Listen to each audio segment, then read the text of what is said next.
Alright, let's hope we're out of high school now. My feet hurt from all the walking we've been doing the entire day. They're sore and sting. Yay, we're out of high school. Sarah, you got rid of your purple streaks. What about that place near that bowling alley? She asks. I cross yet another property off my list. It was nice, but too far out of my budget, I say as I click my pen back in and stow it in my handbag. Sarah clicks her tongue. She's growing impatient with the fruitless search. But as my best friend, she's here to give me a second opinion on the properties I'm looking at for my new boutique. And I'm not about to let her weasel her way out of this. Well, how about the one next to that popular ice cream parlor? You'd get a ton of foot traffic in a location like that. I sigh at the suggestion, knowing it's true, but I just can't afford a place like that. My grandmother had left me an inheritance when she passed away a few years ago, and although it was enough for me to pursue my dreams of owning my own boutique, I still needed to stick to a strict budget. I know, but if the realtors aren't willing to consider my offers, then there's nothing I can do about it.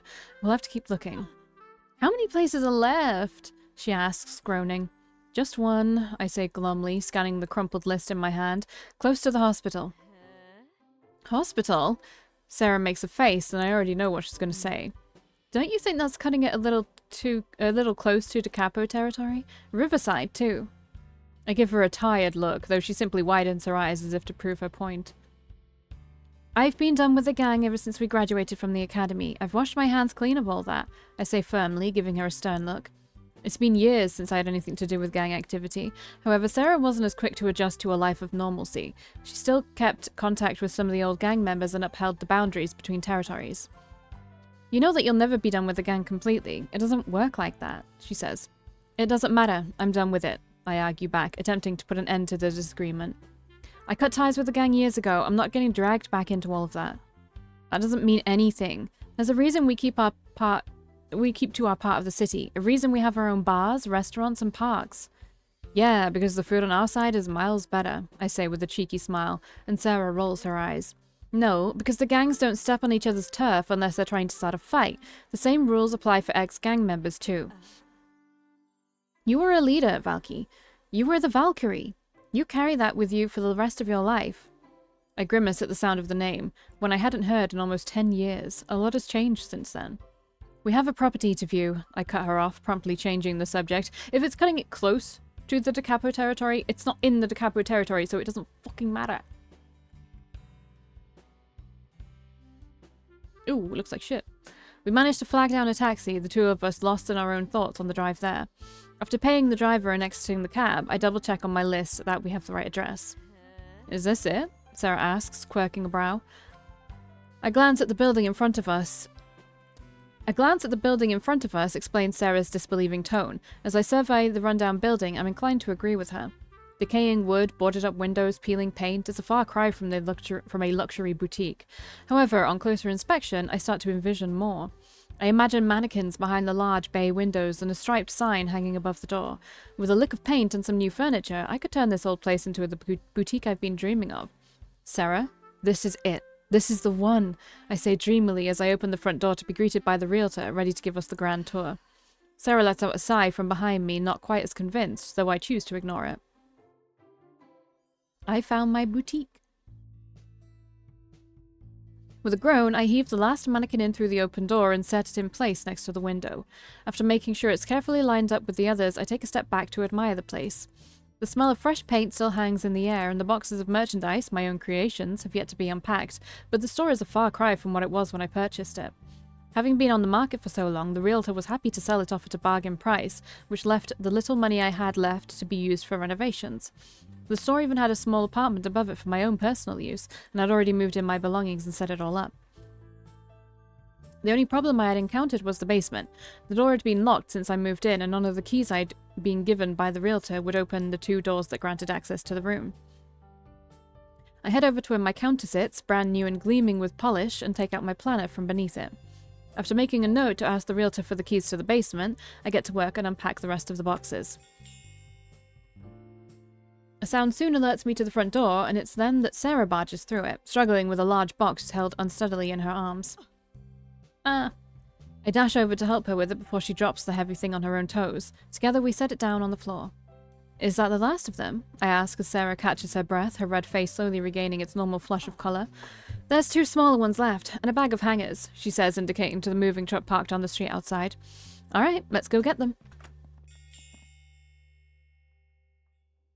The 2 of us head outside to the truck and start to unload the last of the items, placing them on the sidewalk while we lock the truck up again. Excuse me, is this your place? A voice catches my attention. A young and unfamiliar man is looking at me expectantly, gesturing to the boutique. Yes, it is. And it's called Boutique. I'm looking for the basement, he says, looking through the windows of the shop uncertainly. He's the 3rd guy today who has come along asking the same question, and I'm beginning to find it seriously weird. The basement is locked, there's no access to it. He gives me a strange look, as though he doesn't quite believe me, and for a few long moments we're left staring awkwardly at each other. Is Walter around? He says finally, and I blink at him dumbly. Walter? I don't know anyone named Walter. Alright, thanks anyway, he mumbles as he heads off down the road. Sarah and I share a look of disbelief. Didn't that tall guy who was here earlier ask the same thing? Sarah asks as she hoists a box up into her arms. Yeah, he did. And the young one before that. I'm starting to get the feeling that someone might be pulling a prank on me. There must be a hidden camera around here somewhere. If there is, I hope they'll blur out my face at least. I can't be on TV looking like this.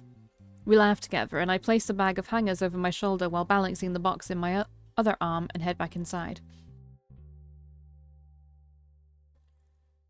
So, how did the date go last night? I ask Sarah as we put everything down again. What was he like? She makes a face at the question, which I should have expected. My best friend seems to have had a string of bad dates lately, and I enjoy hearing the juicy details from every single one of them. He was awfully boring. He talked a lot about birds. Apparently he likes to go and watch them on weekends. Oh, and he lives with his grandma. Can't date someone who still lives with his family, I say, agreeing that it is a little weird to still live with your grandma. I take the hangers from their bag and organize them on an empty rack. How old was the guy again? 27.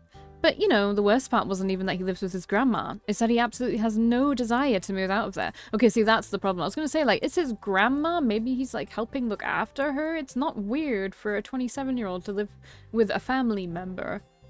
Like, especially if it's his grandma and maybe he's helping her out, and, you know, he doesn't have to pay as much money as he would if he was, like, living alone. Because that's a big thing as well. Like, a lot of people can't afford to live by themselves. Like, in this economy. Ew, yuck. Grandma's boy, I say. Tell me about it, she sighs. Well, I mean, if he doesn't envision himself ever moving out of there, then yeah, that's a massive problem. So, no second date? I ask, folding the empty hanger bag and setting it on the counter. No second date, she confirms from where she sits cross-legged on the floor, and then pauses to think for a moment. I need someone that has that spark, you know? Not Carl, the accountant who lives in his grandma's guest room. I nodded understanding, though my eyes narrow in suspicion when I see the way she grins at me. What about you? Now that you've got the boutique all set up, will you let me set you up on a date? I don't have time for that, I protest, waving a dismissive hand to show this conversation is not happening. You do have time. No, I don't. Hello, you look like Ivan. The door opens abruptly, cutting our argument short, and in steps another man. This is the 4th one today. We're not open, I say in exasperation. I'm completely confused as to why all these strange men keep turning up at a shop that I've owned for barely more than a week. Afternoon, ladies. Seems there's been some fixing up here lately, he says, ignoring my statement completely. Well, regardless of what the front looks like, I'm here for the basement. There's nothing in the basement, Sarah says as she stands, and it's clear she's just as fed up with all of this as I am. This building is under new ownership, I confirm as well. The man takes another step, and the scent of cigarette smoke hits me. Sarah and I freeze, eyeing him warily. The last few guys had left without argument, but there's something different about this one. Something about the tilt of his lips that sets my hair on end. That's too bad. What am I going to do with my afternoon now? I resist the urge to grimace at the insinuation, but hold my ground all the same. That's got nothing to do with us. A flash of something sinister crosses his face, and I almost take a step back, wanting to put more distance between us. You look familiar, he says darkly as he gives me a once-over from head to toe. Have we met before? Great, now he's trying out pickup lines. I don't think so. His eyes linger on me in a way that makes me feel far too uncomfortable. He does seem a little familiar. The scar on his eyebrow and the freckles seem to stir up memories, but I can't place it. Are you going to waste our entire afternoon? We have things to do. Sarah snaps at the man, though he barely spares her a glance, his eyes fixed on me. I'll come back later, shall I? His smile is slow, lazy, and it rubs me in all the wrong ways. How about you never return? I bite back, ready to dive for the phone and call the police if the situation calls for it. That's very definitive, he says with a wry smile. It's supposed to be, I huff. Can you leave? The man smiles broader, amused by the threat, and then finally he turns, walking for the door, though pausing a moment before he leaves. Catch you around, sweetheart. When he finally... you should remember... I know it's been 10 years, but you should remember him as the man who freaking stabbed you. Or slashed you. I'm not sure entirely which one it was. When he finally disappears, I let out the breath I'd been holding in. Something about him felt dangerous, and the red flag that popped up in my mind was only now starting to disappear. What a jerk! Sarah stands with her hands on her hips, glaring after the man. Tell me about it. What is so great about the basement anyway? I throw my hands up in exasperation, finding it more and more bizarre that all these men keep showing up. Yeah, it's weird that it's all men, huh? What's going on down there? Maybe we should find out, Sarah says, a mischievous grin curving her lips. We don't have the keys, remember? I point out, dismissing the idea. If she owns this whole place, can't she do whatever the fuck she wants with it? Does she own it, or is she renting it? I don't know. Do you have a crowbar? It's your basement, after all. So who's to say you can't use a little force? I stare at Sarah, considering the prospect. I'm more curious now than ever to find out what's in that basement. I have a screwdriver. That might work. Come on, let's see what's in it. After grabbing a large screwdriver from my toolbox, Sarah and I head downstairs and attempt to force open the door to the basement. We take turns jamming the screwdriver in the small gap between the lock, alternating between shimmying it up and down between the lock and trying to pry open the door with force, but it's no use. Ah, you stupid, stupid door! I yell in frustration and bang against the door, having to finally admit that it isn't going to budge. I stand back and stare at the door in defeat. We've managed to chip the wood around the edges a little, but apart from that, it remains impenetrable. Hello? Oh my god, another man. An unfamiliar voice startles us both. Oh no, it's great. We whip towards the voice to find a man standing in the doorframe of my back entrance, staring down at us with a mix of amusement and confusion clouding his features. I pull the screwdriver out from the door and hide it behind my back quickly, schooling my face into a look of innocence before remembering that this is my own property and I have nothing to hide. I have had it with these strange men entering my boutique all day long. Hey, what are you doing here? I demand to know. Ignoring me, he walks towards us, breaking out into a grin. You know, you're going about that all wrong. A butter knife would get into that gap a lot easier than a screwdriver, the guy says. Sarah and I exchange stunned looks. Why didn't we think of that? Or you could just, I don't know, use a key. He holds up a set of keys and jingles them in front of him, and my mouth drops in disbelief. You have the keys to my basement, I stammer, more confused than ever. Your basement? I didn't know this old place had sold. Well, it has. Sarah steps beside me, giving the man a once-over and folding her arms over her chest. So why are you here? Yes, why does he have the keys to my basement? This is also sketchy. This place has been vacant for years. The back door was never locked, so I started using it for my own personal means, he says casually. He spins the keys around his finger in a way that makes me want to reach out and take them from him. You've been using the basement without anyone knowing? I ask, eyebrows raised. I didn't see anyone else lining up to use it. Why let it go to waste? He says with a shrug, as though the logic behind it is flawless. How did you even get those? I indicate with my chin towards the keys, and he holds them tight in his palm. I have my ways. I eye him suspiciously, knowing his crooked grin should be setting off all my red flags, but for now they remain still and silent. Well, can I have my keys, please? I ask impatiently, holding my hand out to take them. He drags them back out of reach and gives me a look, his eyes glinting with amusement. You know, something seems funny about all of this. He gestures between the screwdriver I'm still holding and the door. How can I be sure that you're really the owner of this building and not just trying to break in? Do you have any proof? I don't need to show you proof. This building is mine, I say defensively, appalled that he would even ask such a thing. And besides, you're the one who's been using the basement illegally. Yeah, so how about you hand over the keys and get out of here before we call the police? Sarah adds, her temper flaring almost as much as mine. All right. I certainly don't need another run-in with the law. He holds up his hands in front of him innocently, but the way his lips tilt upwards tells me he's enjoying every second of this exchange.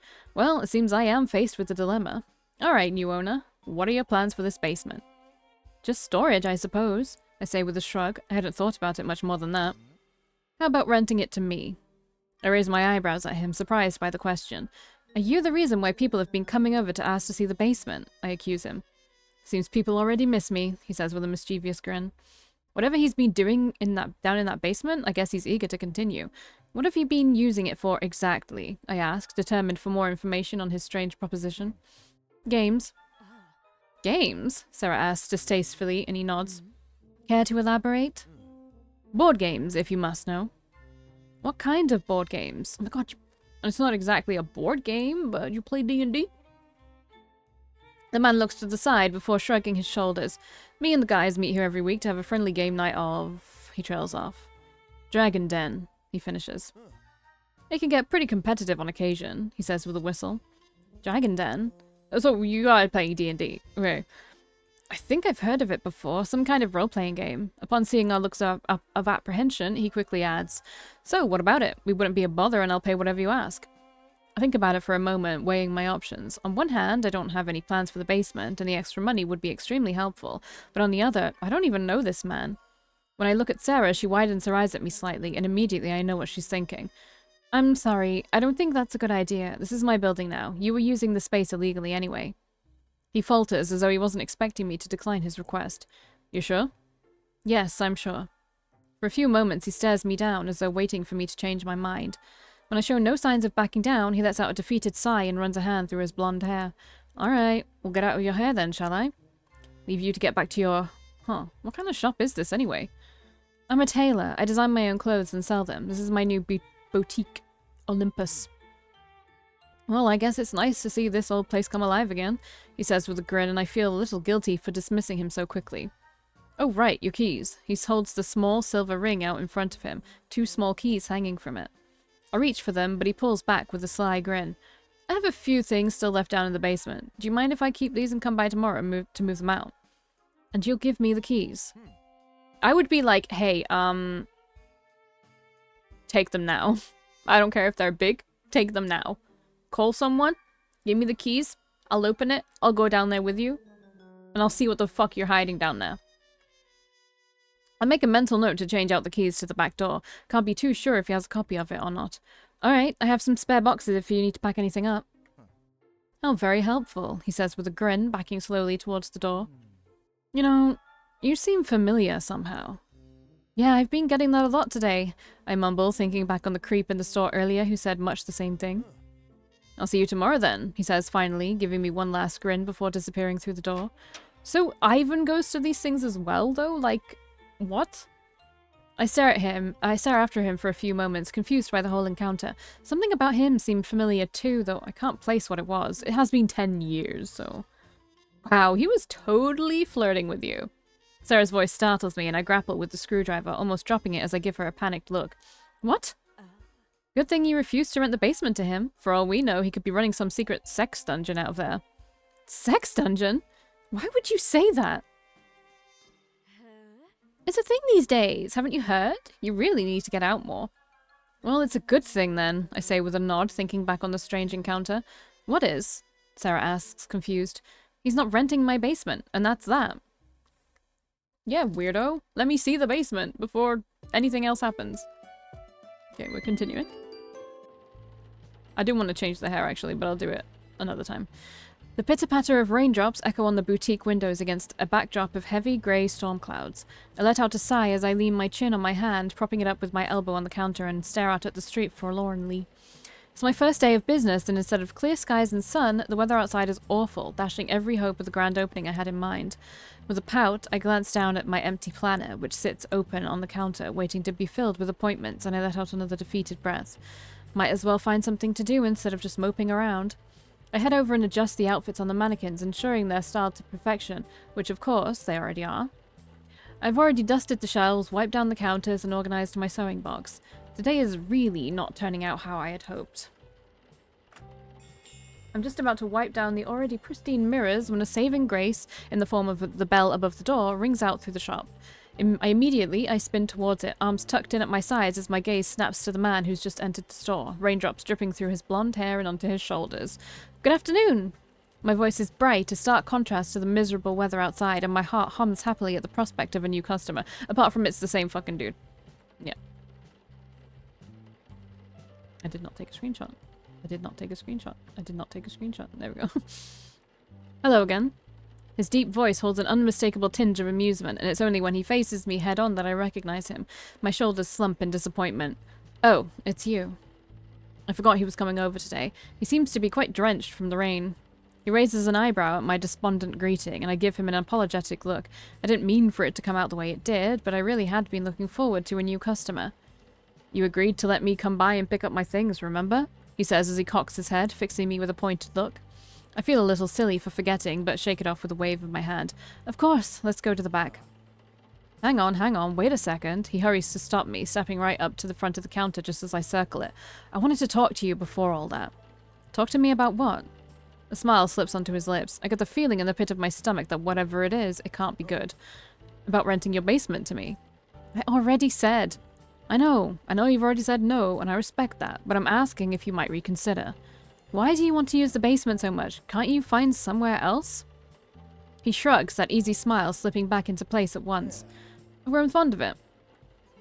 I'm sorry, the answer is still no, I say, tucking a lock of stray hair behind my ear. Shut down so fast. Nothing that could make you reconsider?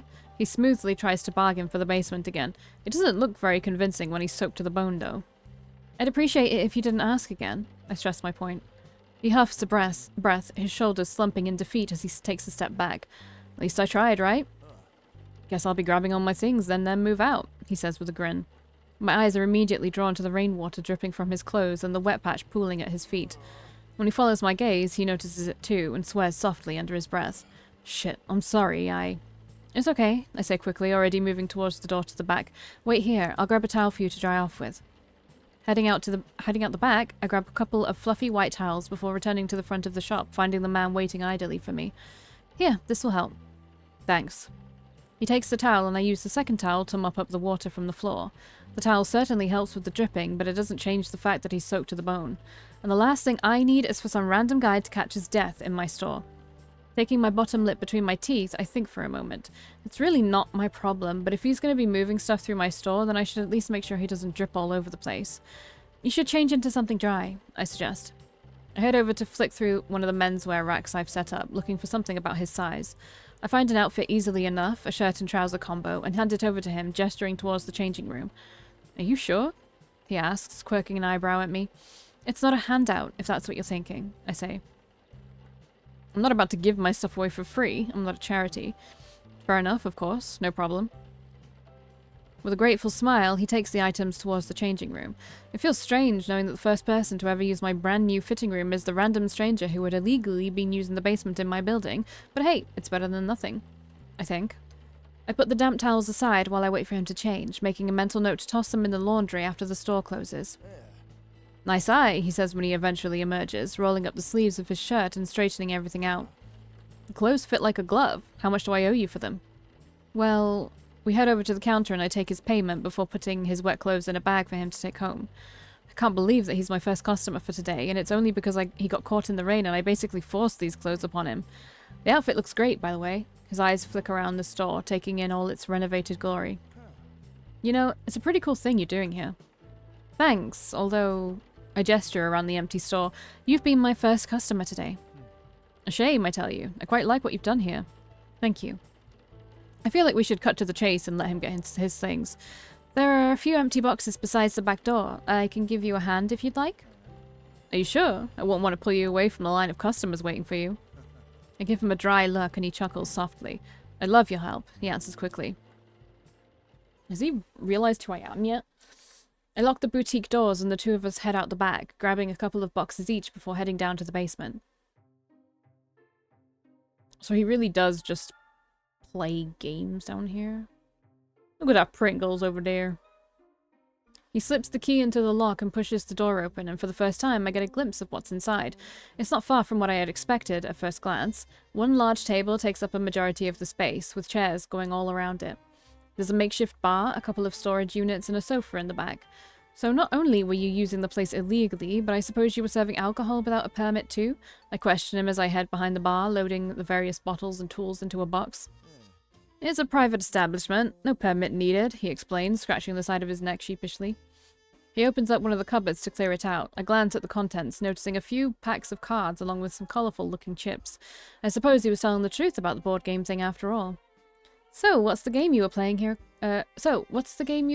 again? I casually ask. He turns to me, scratching his cheek. Dragon Den? You forgot the name? No, I'm just a little distracted. Is it hot in here, or is it just me? He asks, fanning his face. It is quite humid in the basement, I admit, exhaling a large breath. Usually, basements are cold, but here it feels like the air is stagnant and hot. He pulls at the collar of his new shirt and then packs up some of the items lying around in a box. I help with the packing as well, and we each take a box upstairs and into the boutique. I feel like it wasn't a red herring with the sex dungeon thing. I'm gonna have to see how this all plays out, otherwise I'm gonna have major issues with it. We've only made it halfway through the store, however, when he stops suddenly and drops the box on the ground. Ugh, god damn it. He swears softly and pulls at his collar again with a grimace.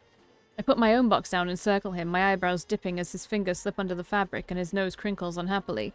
Is everything okay? Yeah, nothing to worry about.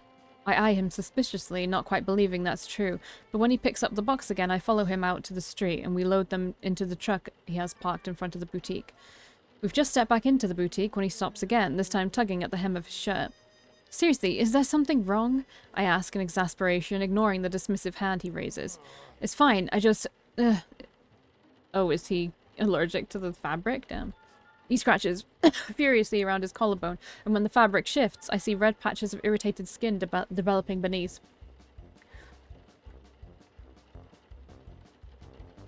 Sorry, my throat is killing me. Oh my god, your skin! It's okay, nothing to worry about. He wheezes and tries to pass it off with a wave, but I can clearly see he's agitated. You didn't wash the shirt with a very fragrant detergent before displaying it, did you? I wash all the fabrics in a lavender detergent first, but Oh, it's getting worse. He unbuttons the front of his shirt and opens it, revealing red bumps on his collarbone. Or is he allergic to lavender? I'm allergic to most laundry detergents. They give me... His eyes widen when he faces the floor-length mirror, seeing the extent of the damage on his body. His nostrils flare in a panic. Allergic? You should take it off, I say quickly, attempting to help him pull the shirt off over his shoulders. With a groan, he shrugs it off completely, and I toss it on the counter and out of the way, while he continues to stare at his reflection and scratch at the irritated patches of skin. I heard a gasp behind my hand at the sight of red, raised splotches all down the front of his chest and abdomen. Oh my, it's completely spread in just a matter of minutes. Well, fuck. I can't agree more. You probably shouldn't, I warn him, but he's completely zoned off. He unbuttons the top of his pants next, shutting me up completely. Wait, he's going to strip? Of course he is. This is a medical emergency. After stepping out of his trousers, he stands before me in only his underwear. While his legs haven't been hit as hard as his upper body, there are a few red splotches here and there. My skin warms as I try to focus on the severity of the situation, rather than the fact that a handsome man is standing half naked in my shop. When Sarah joked that it was about time I had a naked man in my house, I really don't think this is what she had in mind. While attempting to keep my eyes from lingering where they shouldn't, I take a small step closer to inspect the marks on his skin. What is it? Some kind of allergic reaction? Hives. He manages to stutter, his eyes drifting back to the mirror. Laundry detergent gives me hives. I curse softly under my breath, knowing I have nothing in my first aid kit that will help much with that. Instead, I grab his still damp clothes from the bag they're in and attempt to hand them over, though he's not paying much attention to me, so I snap my fingers in front of him.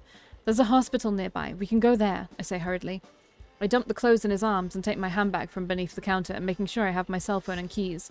While he stands there being useless, I also find a large umbrella before instructing him to put his wet clothes back on and start moving. Come on, let's go!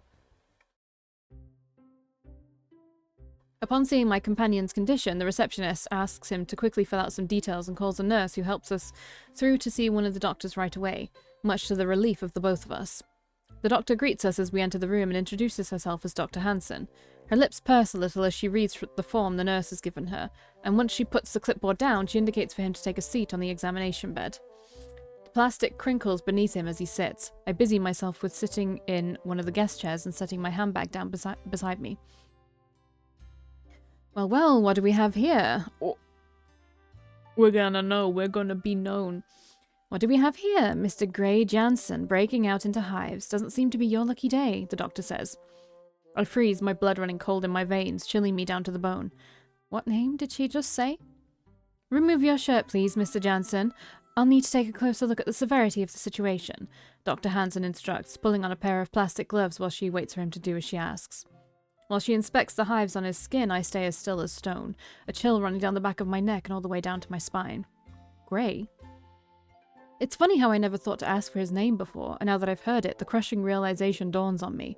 But he's not. He couldn't be. You're lucky you have such a caring girlfriend to immediately take you to the hospital, even though hives aren't very life-threatening, the doctor chuckles. Her voice snaps me out of my thoughts and my stomach tightens at her implication. Oh, I'm not. Yes, I'm incredibly lucky, Gray says quickly, his eyes pinning me to the spot in a way that has me sealing my lips tight. I'd known there was something familiar about him when we first met, hadn't I?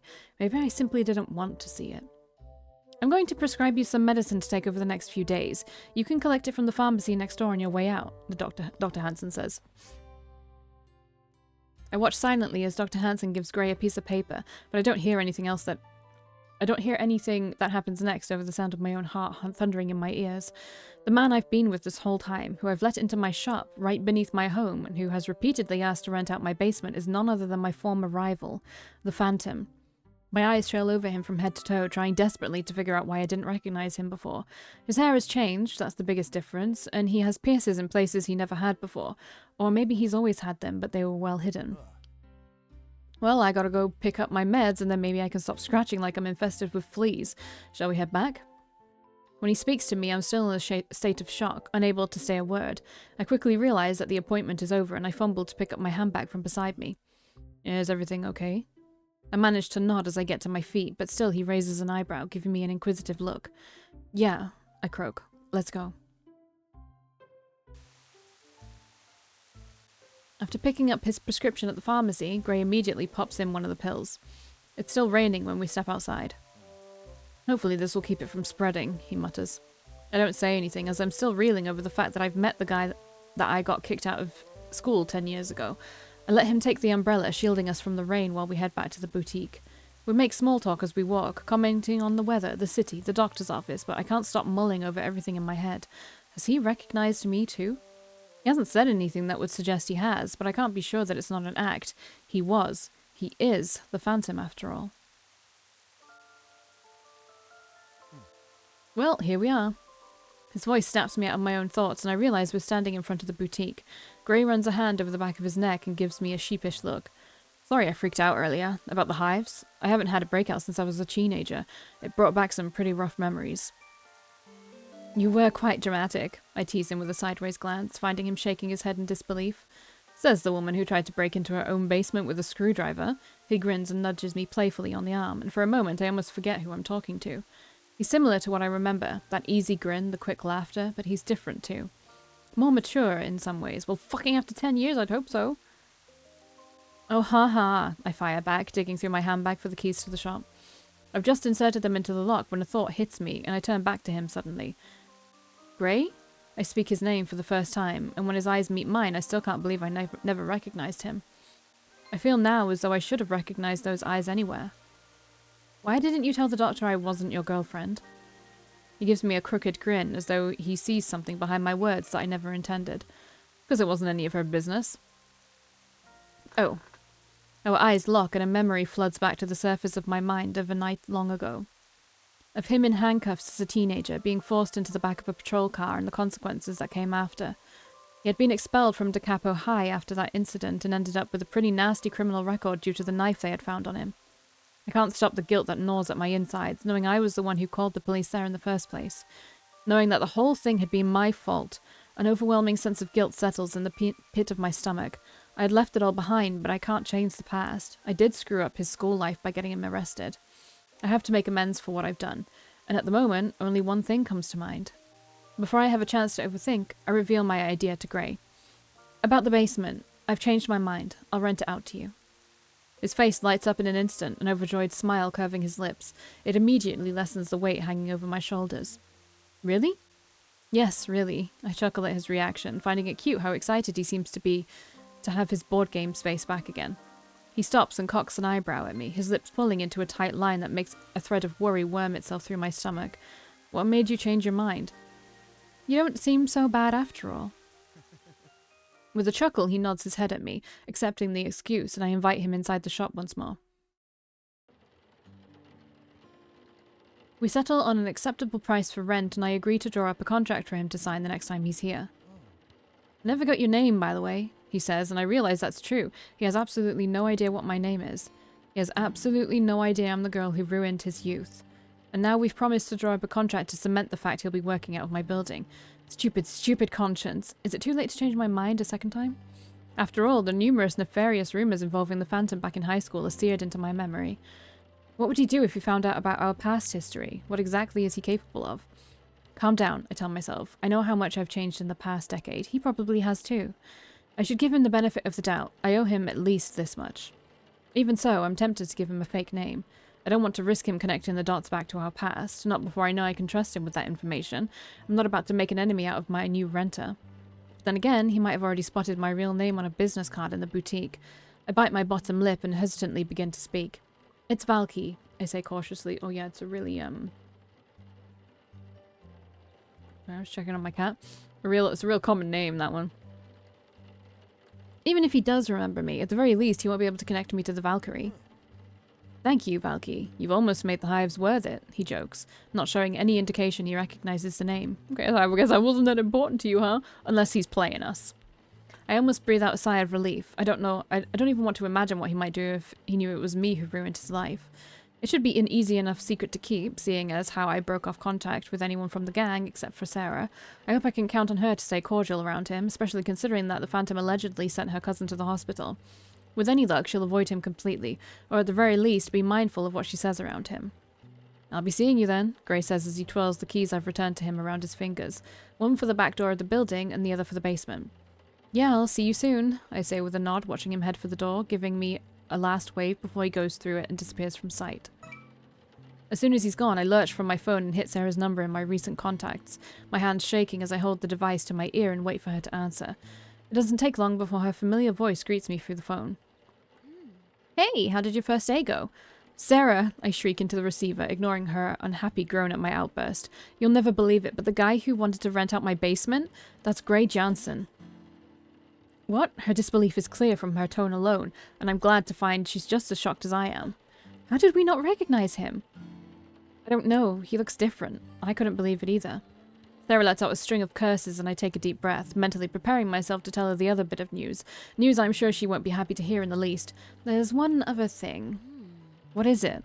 I hesitate only a moment before speaking, letting the weight of my agreement finally sink in. I agreed to rent out my basement to him. Dun dun dun dun dun dun. Alright, I will see you in the next one.